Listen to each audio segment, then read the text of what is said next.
नमस्कार साथियों। Miracle life के इस सत्र में मैंने कर्मों का बहुत बड़ा व्याख्यान पढ़ने और समझने को मिला। वो मैं आपसे शेयर करना चाहूँगा। मित्रों,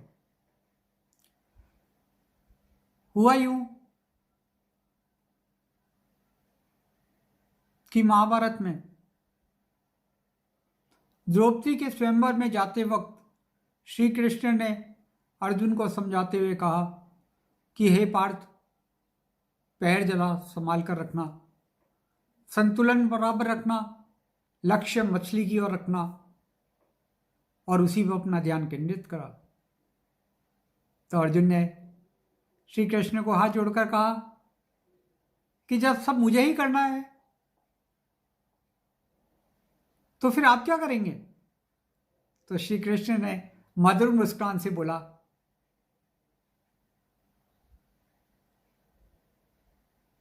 कि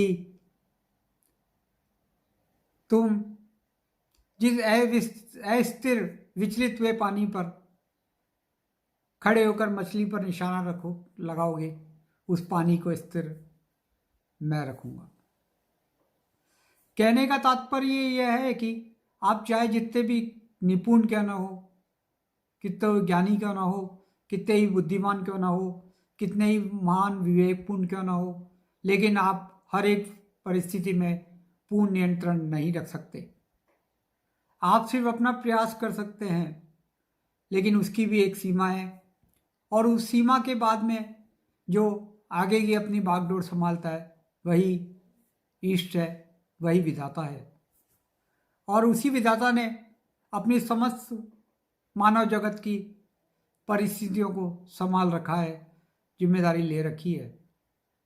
हमें इस बात पर विशेष ध्यान रखना है कि हमें सिर्फ केवल अपने कर्म करते जाना है, बाकी और कुछ परिस्थितियाँ अनुकूल होगी प्रतिकूल होगी उसमें हमारा कुछ बस नहीं चलने वाला। हमें सिर्फ केवल कर्तव्य पथ पर बढ़ते जाना है।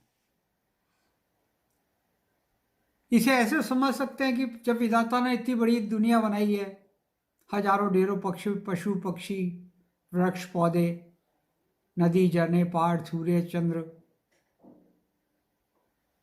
सभी कुछ तो बनाया है और प्रगति की हर प्रत्येक वस्तु अपने आप व्यवस्थित ढंग से अपने कार्य में संलग्न है। किस मौसम में कौन से फूल आएंगे, कब पतझड़ आएगा, ये प्रकृति द्वारा तय निर्धारित है। इसमें आप कुछ विशेष अतिरिक्त नहीं कर सकते। एक छोटे से नन्हे बीज में भी विधाता ने प्रोग्रामिंग भर रखी है कि उससे कब पल्लवित होना है, किसके भोजन के उपयोग में आना है। यह सब कुछ विधाता के द्वारा सब कुछ तय किया हुआ है। तो हमें केवल मात्र हमारे कर्मों पर ही विचार करना होगा। यह इतना अवश्य मान के चलना होगा कि जो हमें मिल रहा है आज वर्तमान में, वह हमारे भूतकाल का फल है और वर्तमान में जो हमने बीज बोए हैं उसका फल हमें भविष्य में जाकर मिलने वाला है। इस बात को विशेष गौर करके देखें कि विधाता ने तो अपनी सृष्टि, परमपिता ने हमको मानव देह के रूप में जन्म दे दिया है। अब सब कुछ कार्य हमको स्वयं को ही करने होंगे। हाँ, जो दुख तकलीफ हमारी पीड़ा हमारे ऊपर आएगी वह हमारे कर्मों का, भूतकाल का होगा कर्म, उसका फल हमको भोगना पड़ेगा और वर्तमान के किए गए कर्म हमारे भविष्य के लिए निर्धारक होंगे। यह सत्य है। परमात्मा कभी किसी के साथ अन्याय नहीं कर सकते। यदि आपने भूतकाल में कुछ कर्म किए हैं तो जिनका अभी आपको वर्तमान में भोगना पड़ रहा है, तो वह आपके स्वयं के कर्म है। यदि आप वर्तमान में संतुलित कर्म करते हैं तो निसंदेह आपका भविष्य बेहतर के लिए रूप में आएगा। अतः परमात्मा की दिव्य शक्ति में हमें पूर्ण विश्वास रखना है। कहने को सब बोलते हैं कि भविष्य में जो होगा देखा जाएगा या परमात्मा ने जो लिखा है उसके अनुरूप भुगतना पड़ेगा। नहीं, ऐसी बात नहीं है। परमात्मा में एक केवल दिव्य संदेश जो महाभारत में दिया है श्री कृष्ण ने, वो केवल यही दिया है कि तू कर्म कर। कर्म की प्रधानता ही बताई है। कर्म के अनुरूप ही आपका भविष्य तय होगा। हम यह अपनी परेशानी में मान लेते हैं कि हमारा भविष्य में कुछ अच्छा नहीं लिखा है, लेकिन मेरा यह मानना है कि हम अपने भविष्य के जनक खुद हैं।